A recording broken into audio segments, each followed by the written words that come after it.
Il y a en général quelques variantes. La première, c'est en fait une non prise en compte du peuple dans la représentation médiatique. Il y a souvent une sorte d'invisibilisation des catégories populaires, en tout cas des milieux populaires, dans toute la production médiatique de masse. Je pense en particulier à la production culturelle ou de divertissement en télévision ou même en théâtre et dans la presse écrite encore plus. Le peuple réellement existant, enfin les masses, les majorités populaires n'existent pas en général. Elles sont invisibilisées. On ne parle jamais à la télévision, on ne verra jamais ou très rarement des films ou des séries qui valoriseraient un mode de vie populaire ou des savoir-faire populaires, que ce soit dans le cadre professionnel, que ce soit dans le cadre culturel, musical.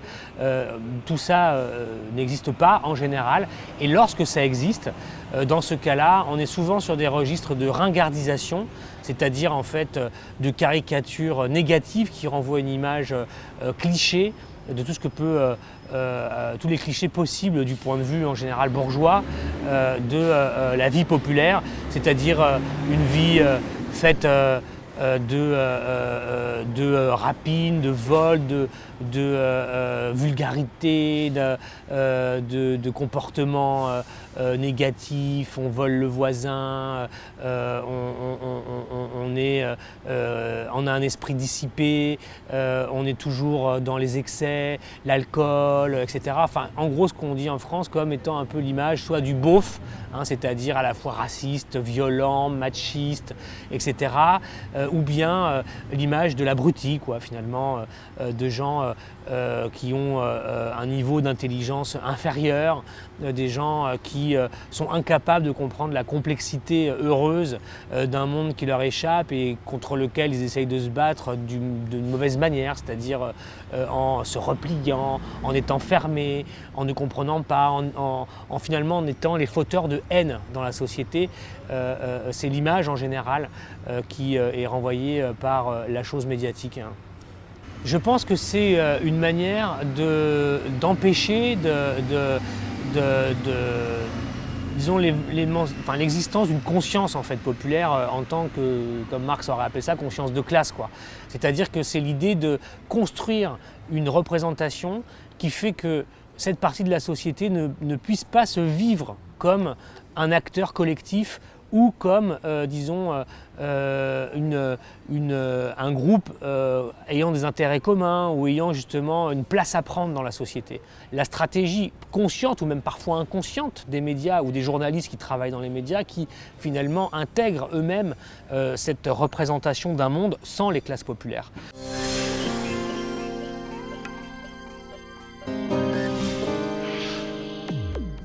Les médias agissent comme un vrai parti politique dans la société.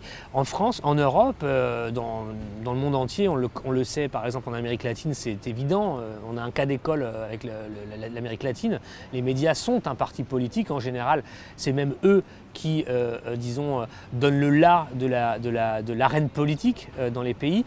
Dans la discussion politique, il y a de la part des médias une attaque frontale contre ceux qui essayent de construire le peuple comme une catégorie digne et protagoniste de la vie démocratique.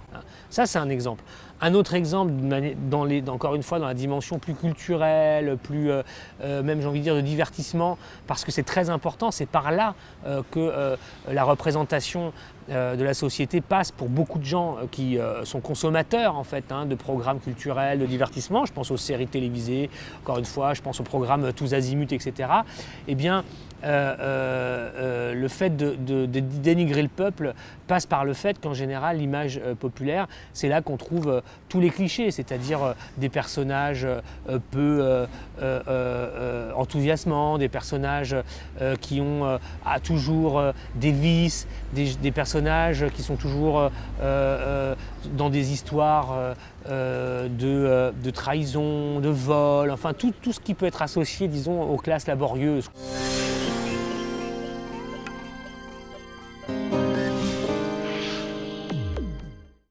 Malgré le déchaînement des campagnes médiatiques, malgré la grande alliance, la sainte alliance qui existait entre l'appareil médiatique, la classe politique française de droite et de gauche réunie, social-démocrate en particulier, et tous les intellectuels ou une grande partie de l'intellectualité française, malgré tout, leur alliance, elle a explosé parce qu'il y a eu une vague populaire qui a, malgré tout cela, fait le choix conscient, éclairé et informé, justement, des dangers que comportait le projet qu'on voulait leur imposer.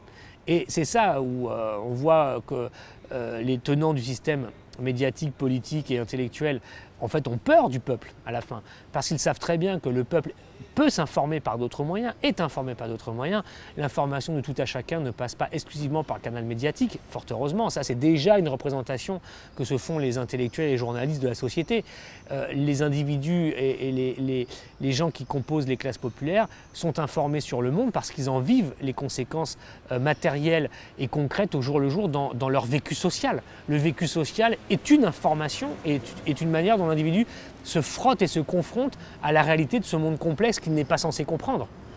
Très concrètement, quelqu'un qui voit dans sa ville ou son village fermer un bureau de poste ou se concentrer dans le tabac des services qui avant étaient donnés par ailleurs par d'autres services publics, ou qui voit concrètement la logique d'une délocalisation à l'œuvre chez lui ou à côté et qui impacte la vie de son cousin, de sa tante, de son frère, de sa sœur et de sa belle-sœur, tout ça participe d'une formation de l'information. Les gens s'informent par le fait social.